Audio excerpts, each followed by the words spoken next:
góor ñi ak jigéen ñi mag ñi ak ndaw ñi yéen ñëpp maa ngi leen di nuyu te di leen sant le yàlla di sant le yàlla Serigne Mamour Diouf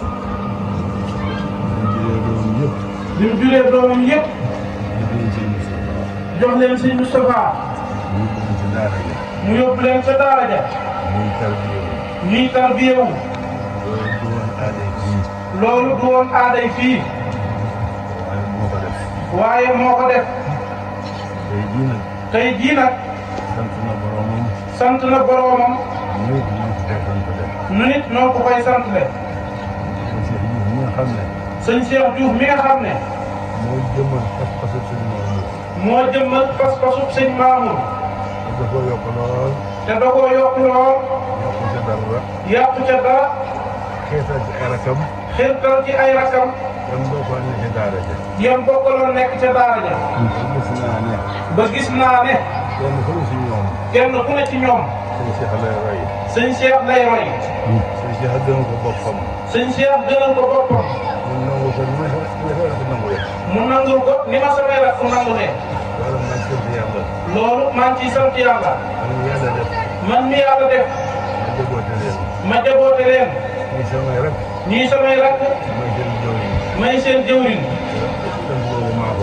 cant boobu maa ko moom yéen taalibe yi nga xam ne yéen aju ci sëñ Cheikh te bu ndigal ñëwee ngeen jàpp ca taxaw ca ba mu am ca ndam am ngeen seen cant bopp boo xam ne rafet naa njort ci ne bis penc lay feeñ ngeen xam li leen sëñ Cheikh defal noonu ngeen ko xamee nag noonu lay bettee sëñ Mamour keroog bisu pay ba loolu wóolu naa ko maa ngi leen koy seereel njëkk bi tey àgg kon li des ci dund gi na ko sëñ bi gën a moom gën koo nangu gën koo téye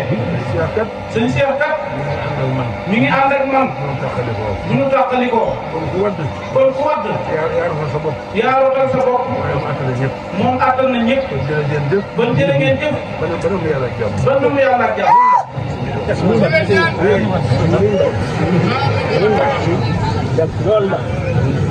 lool ba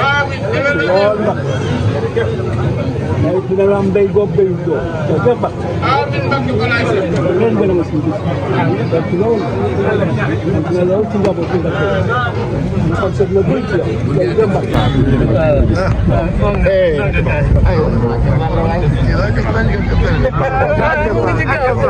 nee na yow la jëkk am ci taalibe jërëjëf Serigne Touba. jërëjëf Serigne Touba. jërëjëf Serigne Touba. jërëjëf Serigne Touba. jërëjëf Serigne Touba. jaaraama Baye Mouride. jërëjëf Serigne Touba. jërëjëf Serigne Touba. jërëjëf Serigne Touba. jërëjëf Serigne Touba. Murid Sadiq TV yow mii di seetaan looy xaar abonné ci Murid Sadiq TV ndax diine la ñor te diine ko tax a jóg ndeysaan kon nii rek la ñuy abonné laalal fi ñu bind abonné te nga laal ko ndax nga jot suñuy vidéo te bul fàttee zo mooy tax ñu xam ne vidéo bi neex na la kon Murid Sadiq TV information yu leer rek ndeysaan yow mii bëgg information bu leer dawal gaaw abonné ci Murid Sadiq TV